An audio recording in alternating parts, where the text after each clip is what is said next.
1829 ये वो समय था जब अंग्रेजों का राज एकदम अपने पीक पे, अंग्रेज एकदम पकड़ बनाए हुए हैं कि भाई हम पहली बार अंग्रेजों के खिलाफ लड़े थे वो 1857 में। उससे पहले तक तो हम अंग्रेजों के खिलाफ लड़ भी नहीं रहे हैं, हम एकदम अंग्रेज एकदम कब्जा किए बैठे हैं। अंग्रेजों का सबसे अधिक कब्जा यदि कोई जगह है तो वो है बंगाल।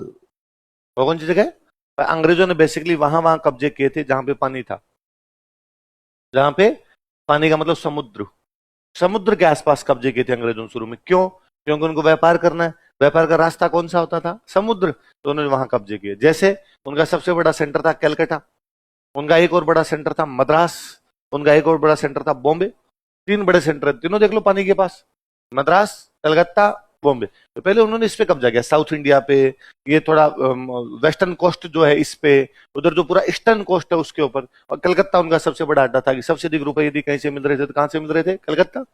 बंगाल पे उन्होंने कब्जा कर लिया था। जिन लोगों पे ज्यादा कब्जा होगा उनमें कब्जे से छूटने की भावना भी ज्यादा होगी, और जहां ज्यादा शोषण होगा उनको लगेगा यार जल्दी हम आजाद हो जाएं। तो आजादी की भी भावना सबसे पहले कहां जागी? बंगाल। कहां पे जागी? बंगाल। इसलिए कहते हैं बंगाल के बारे में कहते हैं, उस समय बंगाली कहा करते थे कि बंगाल जो आज सोचता है बाकी भारत कल सोचेगा। क्या कहते थे? बंगाल जो आज सोचता है बाकी भारत, मतलब हम बाकी भारत से आगे हैं थोड़े। अब इनको क्या पता क्या है, हम हैं आजादी का आंदोलन लड़ने वाले, हम हैं एकदम पढ़ने वाले लोग। तो बंगाली वैसा सोचते। अब बंगाली आजाद होना चाहते हैं अंग्रेजों से। पांच लोग बैठ के किसी कमरे में मीटिंग भी करते हैं, कब तक गोरों के पैरों के तले दबते रहेंगे, हमें गोरों से आजाद होना है, हमें अंग्रेजों से आजादी चाहिए। और भाई कहता है कि हाँ निकलते हैं, मार देते हैं इन सबको, भगा देते हैं। कोई कैसे सात समंदर पार किसी जहाज में बैठकर आए और हमारे देश का धन लूट के ले जाए, ऐसा हम होने। पांचों एकदम तैयार हो गए, चलो बाहर चलते हैं, संगठन बनाते हैं, मारेंगे इनको। और बाहर आए, गली में देखे दो अंग्रेज बंदूक लेके घूम रहे थे। उन्होंने एक दूसरे को कहा कंट्रोल उदय, कंट्रोल, फालतू का पंगा लेना, अभी लटका देंगे भाई साहब उल्टा ही। बंगाली क्रांति करना चाहते हैं लेकिन बंगाली मोटिवेट नहीं है। वो क्रांति करना चाहते हैं पर उनको लगता है यार हम कम है और ये संख्या में ज्यादा है और पार पड़ेगी नहीं। उन्हें लगता है यार इनके पास हथियार है, पूरी फौज है इनकी, और फौज के सामने कैसे लड़ पाएंगे हम तो यार 5-7 लोग ही तैयार हो रहे हैं, सारी जनता तैयार हो नहीं रही है। इन बिटवीन बंगालियों के पास में एक बुक पहुंचती है, annuls and antiquities of Rajasthan. कौन सी बुक पहुंचती है? राजस्थान के इतिहास की बुक। राजस्थान के लोगों ने तो पढ़ी नहीं, बंगालियों ने पढ़ी। किसने पढ़ी? क्योंकि बुक इंग्लिश में थी। बुक किस में थी?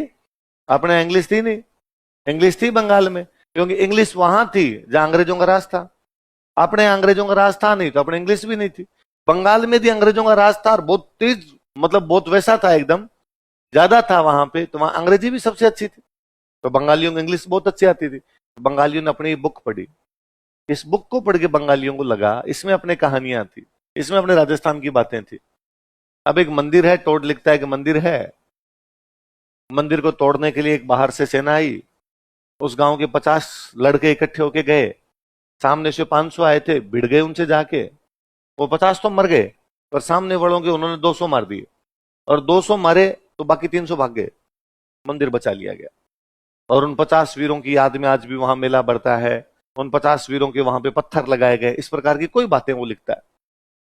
बंगालियों को लगा कि जब राजस्थान के लोग, मुट्ठी भर लोग बरसों बरसों तक लड़ते रहे, हर बार दुश्मन की बड़ी से बड़ी सेना आती उससे मुकाबला करते रहे, हम क्यों नहीं लड़ सकते? बंगाली इतने मोटिवेट होते हैं राजस्थान से, इतने मोटिवेट होते हैं कि बंगाल के सारे क्रांतिकारी राजस्थान आके गए कि क्या पता वहां की हवा में क्रांति हो। अरविंद घोषन चित्तौड़गढ़ बैठ के गए। ये साहब चित्तौड़ जाने से कोई फील आता हो तो हम वो फील लेके आएंगे। राजस्थान के लोगों को यहां से लेके गए कि वहां बंगाल के अंदर चलो और बंगाल में जाके भाषण दो हमारे, ताकि हमारे लोगों में थोड़ी क्रांति की भावना है। और बंगालियों ने राजस्थान पर इतना लिखा है, इतना लिखा है। राजस्थान की हिस्ट्री पे भारत की किसी भाषा में सबसे अधिक लिखा गया तो वो भाषा ही कौन सी है? भारत के ईस्टर्न कोस्ट का एक राज्य भारत के वेस्टर्न पार्ट पे सबसे अधिक लिख रहा था। रविंद्रनाथ टैगोर का नाम सुना है? उनका पूरा परिवार साहित्यकार है, वो नहीं? रविंद्रनाथ टैगोर, उनके एक भाई अवनिंद्रनाथ टैगोर, उनकी एक बहन स्वर्ण कुमारी, उनके एक और भाई ज्योतिरिंद्रनाथ टैगोर, वो पूरे के पूरे उनका परिवार ही जो था इस प्रकार का था। बंकिम चंद्र चटर्जी का नाम सुना होगा, रमेश चंद्र दत्त का नाम सुना होगा, और खूब सारे बंगालियों के नाम तो आपने सुने ही नहीं। सारे के सारे राजस्थान पे बुक लिखी गए। रविंद्रनाथ टैगोर तो लिखते हैं कि जब मैं भारत का इतिहास पढ़ता हूं तो राजा पोरस से लेकर सिराजुद्दौला तक, कहां से कहां तक बताओ? राजा पोरस से लेकर सिराजुद्दौला तक। राजा पोरस वह व्यक्ति थे जो सिकंदर के खिलाफ लड़े थे। सिराजुद्दौला बंगाल के नवाब थे जो लॉर्ड क्लाइव के खिलाफ लड़े थे, प्लासी का युद्ध। प्लासी का युद्ध सुना होगा। और प्लासी के युद्ध के बाद में बंगाल पर अंग्रेजों का कब्जा हुआ था, तब तक बंगाल पर अंग्रेजों का कब्जा नहीं था। तो पोरस से लेकर सिराजुद्दौला तक भारत में हार हार हार दिखाई देती है। कहां से कहां तक? भारत में केवल क्या दिखाई देती है? हार। कि भाई पोरस सिकंदर से हार गए, सिराजुद्दौला क्लाइव से हार गए, सारी की सारी ये बात है। रविंद्रनाथ टैगोर आगे लिखते हैं, जब मैं हमेशा हार हार का इतिहास पढ़ता हूं तो मैं बड़ा डिमोटिवेट महसूस करता हूं, और मुझे लगता है यार ये क्या है। जब सब जगह हार का सामना करना पड़ रहा है, तब मैं बीच बीच में राजस्थान पढ़ लेता हूं कि मुझे थोड़ी खुशी मिलती है कि उन मुट्ठी भर लोगों ने, उन चंद लोगों ने किस प्रकार अपनी जान की बाजियां लगाकर दुश्मन का सामना कर लिया था। ये बात रविंद्रनाथ टैगोर लिख के गए राजस्थान के बारे में। मैं बीच में एक बार जोधपुर आईआईटी में कार्यक्रम था। जोधपुर आईआईटी में कार्यक्रम ये कि वहां कोई 50-60 बंगाल के लड़के जोधपुर आईआईटी के भ्रमण पर आए हुए। तो उनके 4-5 दिन का कार्यक्रम था। उस कार्यक्रम में था एक्सचेंज प्रोग्राम रहा होगा कि जोधपुर आईआईटी वाले बंगाल गए, बंगाल वाले कहां पर आए? जोधपुर आए। तो 4-5 दिन का प्रोग्राम था। तो एक प्रोग्राम ये था कि जोधपुर का किला दिखा देंगे, एक प्रोग्राम ये था कि जोधपुर के गांव दिखा देंगे, एक प्रोग्राम ये था कि अपने वहां कुछ संस्थाएं, काजरी, आफरी ऐसी संस्थाएं हैं जोधपुर के अंदर, वो संस्थाएं दिखा देंगे उनको। एक प्रोग्राम उनका ये था कि उनको हम राजस्थान के बारे में बताएंगे कि राजस्थान क्या है। तो जोधपुर आईआईटी वालों को मेरे पास फोन आया, तो भाई हमें लगता है आप एक बेहतर व्यक्ति हैं जो इन लोगों को राजस्थान के बारे में बता सकते हैं। तो आप यदि एक दिन आप और इन लोगों को राजस्थान बता पाओ ठीक रहेगा। ठीक है, मैं आ जाऊंगा। क्या है, घंटे 1.5 घंटे की क्लास लेनी है, जितना आप ले सको। बंगाल के लड़के बैठे रहेंगे सामने, बंगाल के कुछ टीचर वगैरह आए हुए वो बैठे रहेंगे। अब आप देख लो अपने हिसाब से क्या बताना है। मैंने सोचा कि यार किसी बंगाल के आदमी को जाके ये कहना कि राजस्थान वालों ने ये किया, राजस्थान वालों ने ये किया, तो समझ कैसे आएगा? मैं अभी आपको मद्रास के बारे में बताना शुरू कर दूं तो आप थोड़ी देर में बोर हो जाओगे। आप लोग सर नाम ही नहीं सुने। हम यहाँ पर अंग्रेज इसलिए रहते हैं कि हमें और कुछ नहीं आता। टोड नाम तो सुन रखा है। जब मैं टोड के बारे में बताता हूँ तो अमिता, हाँ सर टोड था, एक आदमी था, अंग्रेज था, फिर उसके बारे में आगे बातें होती है। मैं एक नया आदमी लेके और उसके बारे में बताऊं तो आप थोड़ी देर अंग्रेज रहते हो, थोड़ी देर बाद में आपको लगता है कि यार पल्ले नहीं पड़ रही बात, क्या किया जाए। मैंने ये इधर उधर मेरे जो सोर्स है वो यूज लिए। यार बंगाल के अंदर राजस्थान पर इतना लिखा हो तो क्या क्या लिखा हुआ है। तो मुझे एक बुक मिली, तो किसी ने पूरी बुक बना रखी है और उसमें टॉपिक ये कि बंगाल में राजस्थान पर क्या क्या लिखा गया। पूरी एक बुक की थी, 1001 पन्ने की एक बुक थी। तो बुक प्रिंट निकलवाया, उसका मिल नहीं रही थी, दुकानों में नहीं मिल रही, ऑनलाइन पड़ी वो बुक। तो मैंने उसका प्रिंट निकलवाया और प्रिंट निकाल के उसको पढ़ना शुरू किया। 5-6 दिन लगे। 5-6 दिन के अंदर मोटी मोटी बात जो मेरे को चाहिए थी वो बात निकाल ली। तब मुझे पता चला कि यार बंगाल का तो ऐसा कोई राइटर नहीं हुआ जो हमारे बारे में लिख के नहीं गया। हमारे सारे राजाओं के बारे में, मेवाड़ की तो पूरी हिस्ट्री छाप गए वो। ऐसे ऐसे लोगों के बारे में लिख के गए हैं। हालांकि मैंने 2-3 किताबें पहले बंगालियों को पढ़ रखी थी। एक बहुत फेमस बुक है उनकी, राज कहानी। तो मैंने राज कहानी को 2-3 साल पहले पढ़ी थी। और मैंने राज कहानी कोरोना टाइम में, तो मैंने राज कहानी में देखा था कि यार उन्होंने मेवाड़ के ऐसे ऐसे करेक्टर पर चैप्टर लिखे हैं जिनके बारे में हम जानते नहीं। गोहिल के बारे में हम 4 लाइनें जानते हैं, उन्होंने बाकायदा पूरा चैप्टर लिख रखा है। टुंडा के बारे में हम क्लास में 4 लाइनें लिखवाते हैं, उन्होंने पूरा चैप्टर लिख रखा है। पापा रावल के बारे में हमारी लाइनें 10 है, उनका पूरा एक चैप्टर है। तो लगा यार लिखते तो है। मैं ये भी जानता था कि बंकिम चंद्र चटर्जी की जो किताबें उनमें राजस्थान का वर्णन है, दुर्गेश नंदिनी, वो जो भी किताबें उनमें राजस्थान का वर्णन करते हैं, उसमें खूब सारी बातें मिली मेरे को। अब ये राइटर था, इसने ये नाटक बनाया था, ये राइटर था, इसने ये किया था। एक कोई उनके राइटर है, तो मैं नाम बोल रहा हूँ, वापस बात की तो मुझे याद आया वो किस्सा। एक कोई वहां एक राइटर वेर, उन्होंने कोई नाटक लिखा। और उस नाटक, अब चूंकि जब कोई नाटक वगैरह लिखता है तो उसमें फिर वो इतिहास की एकदम सही बात नहीं लिखता, थोड़ी बहुत इधर उधर भी, जैसे फिल्में होती है, फिल्मों वाले थोड़ा बहुत इधर उधर का ले ही आते हैं कुछ ना कुछ। भाई किसने जाके बाजीराव मस्तानी का डांस देखा होगा? तो फिल्मों वालों ने दिखाया ना कि बाजीराव नाचता है, तो वैसा कुछ ना कुछ लिबर्टी ले ही लेते हैं। तो किसी ने बुक लिखी कि महाराणा प्रताप की एक बेटी है, और महाराणा प्रताप जब लड़ रहे थे तब वो महाराणा प्रताप से अलग हो गई, और फिर वो एक कोई मुस्लिम सेनापति है, उनके घर में पलती है, बढ़ती है, बड़ी बहादुर लड़की होती है वो। ऐसी कोई कहानी है ही नहीं, सच्चाई नहीं, झूठ है, ढाप के झूठ है। और उस बंदे ने नाटक में लिखा, नाटक लिख दिया। पूरे बंगाल ने विरोध कर दिया उस आदमी का, जो महाराणा प्रताप के परिवार पर ऐसा कैसे लिख सकते हो। बंगाल का राइटर, बंगालियों ने काले झंडे दिखा दिए। वहां बैठ के वो महाराणा प्रताप पर इस बात का रिसर्च कर रहे थे कि नाजा प्रताप हमारे देश का नेशनल हीरो है और प्रताप के बारे में इस प्रकार की कोई बात नहीं की जा सकती। उसने कहा नाटक है, मैंने लिखा है, इसका वास्तविकता से कोई लेना देना नहीं है, ये काल्पनिक चरित्र। ना साहब, प्रताप के बारे में तुम कल्पना में भी ये बात कैसे सोच सकते हो कि प्रताप का परिवार ऐसा कर सकता है। तो मैं उनको फिर 1.5 घंटे का लेक्चर मैंने 2 घंटे लिया था।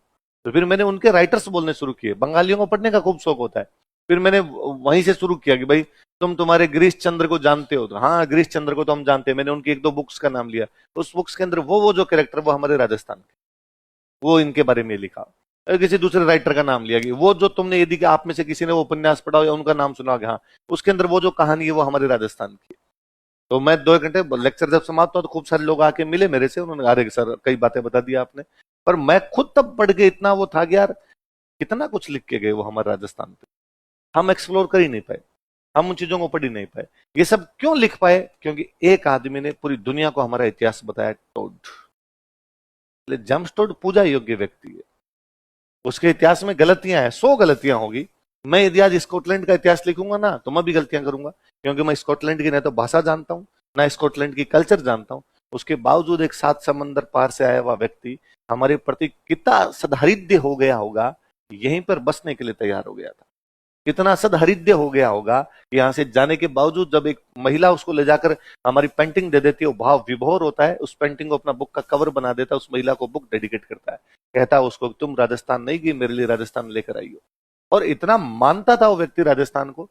नाथ द्वारा नाम सुना? नाथ द्वारा क्यों फेमस है? नाथ द्वारा श्रीनाथ जी का मंदिर है, भगवान कृष्ण का मंदिर है। तो नाथ द्वारा रहा था कुछ दिन, अंग्रेज था, खाना ही उसका मांस है। तो कौन सा मक्के की रोटी खाता था? मांस खाता था। और जितने दिन वो नाथ द्वारा रहा उसने अपने कुक को कहा मांस नहीं पकाया जाएगा, ये भगवान कृष्ण की धरती है, यहां पर मांसाहार नहीं किया जाए। कहते हैं वो रास्ते में जब जा रहा था नाथ द्वारा से वापस, तो रास्ते में कुछ कबूतर किसी शिकारी ने मारे होंगे, तो रास्ते में गिरे हुए थे।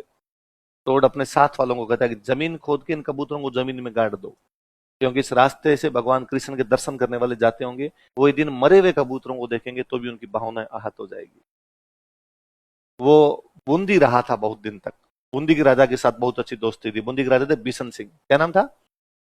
वो बिशन सिंह इस बात के लिए कन्विंस करता है कि सती प्रथा बंद हो जानी चाहिए, तुम ये सती प्रथा वाला तुम्हारे जो राजस्थान में राजाओं में इसको बंद किया जाए। बिशन सिंह सती प्रथा बंद करता है। बिशन सिंह की मृत्यु के बाद उनकी जो पत्नी है वो उनके साथ में सती नहीं होती है, वो टोड को अपना धर्म भाई बनाती है। भाई ये कोई बचाई उससे बड़ा कौन हो? कहते हैं टोड बीमार था 1822 के आसपास में, तो वो लंदन जाना चाहता था कि थोड़ा इलाज करवा के वापस आऊंगा। वो तैयार है कि बस मेरे को सामान वामान पैक करना जाना, तभी उसको समाचार मिलता है कि बूंदी के राजा बिशन सिंह की डेथ हो गई। टोड एक बार लंदन जाना कैंसिल करता है और कहता है पहले मैं बिशन सिंह जी की, जैसे किसी की मृत्यु होती है हम जाके आते हैं वहां पे मिल के आते हैं परिवार से, एक बार मैं उनके परिवार से मिल के आऊंगा और फिर मैं लंदन चला जाऊंगा। टोड बूंदी पहुंचता है। बूंदी पहुंचता टोड को पता चलता है कि बिशन सिंह जी अपनी एक विल लिख के गए, वसीयत। वसीयत समझते हो? मरता हुआ आदमी जो कागज सौंप के जाए, विल लिख के गए अपने कि भाई किसका क्या मिलना चाहिए, बंटवारा वगैरह। तो बिशन सिंह के बेटे थे जो अगले राजा बनने वाले थे, उनका नाम था राम सिंह। क्या नाम था? राम सिंह छोटे टाबर थे। तो टोड जब विल लिख के गया है तो टोड वो सॉरी बिशन सिंह जब विल लिख के गए तो उसमें लिख के गए हैं कि राम सिंह की देखभाल जेम्स टोड करेगा, मेरे बेटे की देखभाल जेम्स टोड करेगा। अब बड़ी बात यह है कि टोड लंदन नहीं गया इलाज करवाने, बूंदी रह गया। उसने कहा यदि बिशन सिंह जी लिख के गए हैं तो मुझे ये बात करनी चाहिए, वहीं पे रहता है। और टोड कई दिन तक वहां रहता है। राम सिंह बाद में थोड़ा समझदार हो जाता है, या उसकी मम्मी जब शासन संभाल लेती है, उनके दुख वुख करके समाप्त होते हैं, तब बाद में टोड वहां से निकलता है। तो एक होता है, एक तो किसी की हिस्ट्री लिखना, एक उन लोगों से वाकई प्यार कर लेना। टोड को हमसे प्यार हो गया था। यदि लंदन उसको वापस ना भेजा जाता, मुझे लगता है संभवतः तो यहीं मरता, वो जाता ही नहीं। और ऐसा खूब सारे लोग। बीच में मैंने एक बंदे का नाम बताया था, एलपी टेसिटोरी, बताया था, इटली का था। उसकी 2 इच्छाएं थी कि वो राजस्थान के अंदर ही मरे और राजस्थान में ब्याह कर ले। पहली इच्छा उसकी कंप्लीट हुई, दूसरी अपने बड़ों ने की नहीं, क्योंकि अपने बड़ों ने किसी ने उसका ब्याह नहीं किया।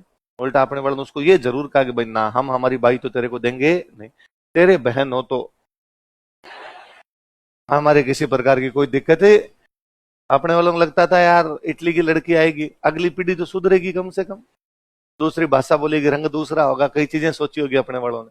टेसिटोरी यही मरा था, बीकानेर के अंदर रहा था बाद में। वो टेसिटोरी की तो आप लेटर पढ़ लो ना, तो यूं चुल्लू पर पानी में डूब मरने का जीव करे। मैं वो फर्स्ट ईयर सेकंड ईयर में पढ़ता था, तब मैंने टेसीटोरी के लेटर पढ़े थे खूब सारे। वो उसके गुरुजी थे उस समय, अपने उनके जितने अंग्रेज हैं इनके गुरुजी जैन मुनि है। इसे पता चलता अपने जैन कितने पढ़े लिखे थे, कितने इंटेलिजेंट थे उस समय के जैन मुनि सारे के सारे। अभी भी है जैन मुनि, आज भी बेहद इंटेलिजेंट है। वो एक जैन मुनि धर्म विजय सूरी, उनको अपना गुरुजी बनाता है, तो धर्म विजय सूरी को लेटर लिखता है एलपी टेसीटोरी। वो सारे लेटर राजस्थानी में, कोमा तक ध्यान रखा उसने, कहा क्या लगाना है। आप एक मात्रा की गलती नहीं निकाल सकते टेसीटोरी के लेटर्स में। और जैसे आप लोगों ने तो पता नहीं लेटर देखे हैं, लेटर किसी को लिखे थोड़ी। अरे किसी को लिखे इसका मतलब आप वही चीज समझते हो क्या? वो तो तुम व्हाट्सएप में कर लेते हो, मेरे को पता है ना। पहले घर वालों को भी भेजते थे। मुझे याद है मेरे खूब सारे लेटर मेरे मामा जी फौज में थे तो उनको लिखे हुए, तो उन लेटर की शुरुआत हमेशा वैसे करते थे, भाई पाँव धोक मतलब चरण स्पर्श, है ना, पाँव धोक, हम यहाँ सब कुशल मंगल है, उम्मीद करते हैं आप भी वहां पर कुशल मंगल होंगे। तो इस प्रकार के सारे लेटर की शुरुआत हुआ करती थी। टेसीटोरी के सारे लेटर इसी प्रकार के। वो राजस्थानी के अंदर लिखे, मैं यहाँ कुशल मंगल हूँ, आशा करता हूँ आप जहां भी रह रहे हैं वहां पर कुशल मंगल होंगे। अच्छा, अपने आप को कभी आप नोटिस किया होता, अपने गाँव में किसी की डेथ हो जाती है, अपने इस प्रकार की बातें करते हैं वहां पे, तो ऐसा भगवान का है, विधि का विधान है, जो आया है वो तो जाएगा, होनी को तो कौन टाल सकता है, भगवान के आड़े तो कौन आ सकता है, इस प्रकार की बात करते हैं। नॉर्मल यही कन्वर्सेशन होता है। टेसीटोरी के भाई की मृत्यु हो जाती है, तो टेसीटोरी उनको लेटर लिखता था, वो कहता है मेरे भाई की मृत्यु हुई है, हालांकि मैं इटली जाना चाहता हूँ, पर फिर मुझे लगता है कि विधि का विधान है, होने को तो कौन टाल सकता है, जो आया है वो तो जाएगा, भगवान ने जितना लिखा है सांसें उतनी ही चलेगी, उसके बाद सांसें क्या हो जाएगी। तो मुझे लगा यार, एक होता है राजस्थान में रहना, वहां की भाषा सीखना, एक होता है राजस्थान को अंदर उतार लेना, वो इन लोगों में था। तो यहाँ पे आके पूरी तरीके से वैसे राजस्थानी हो गए थे, यहाँ को अंदर उतार लिया था। टेसीटोरी को मंदिरों में नहीं जान, अपने सारी किताबें मंदिरों में थी उस टाइम, टेसीटोरी को मंदिरों में नहीं जान देते कि नहीं भाई दूसरे धर्म का लोग हम तो अंदर नहीं जान देंगे, हम हमारी किताबें नहीं पढ़ने देंगे। तो टेसीटोरी वो जो गुरुजी थे धर्म विजय सूरी, उनसे लेटर लिखवा के लेके जाता या उनका नाम लेता कि भाई मैं उनका चेला हूं, तो उनका नाम था, बड़ा अरे अरे आ जाओ जाओ देख लो, फिर वो लेटर लिखता है वो कि धन्यवाद, मैं अभी फलोदी गया था, वहां के एक मंदिर में मुझे घुसने नहीं दे रहे थे, मैंने आपका नाम लिया, हाथों हाथ घुसने दिया, खूब चलती है आपकी इधर। तो ऐसे नॉर्मल बात करते हैं ना, वैसे वो लिख के गया बहुत अच्छा। तो आप कभी समय मिले तब टोड को भी पढ़ना और टेसीटोरी को भी पढ़ना। आप टोड को भी पढ़ोगे ना, तो कई जगह आपको खुद टोड इतनी तारीफें करता है, राजस्थान की इतनी तारीफें करता है, धरती पे सबसे कोई बेहतरीन जगह बनाई है तो वो भगवान ने राजस्थान बनाई है।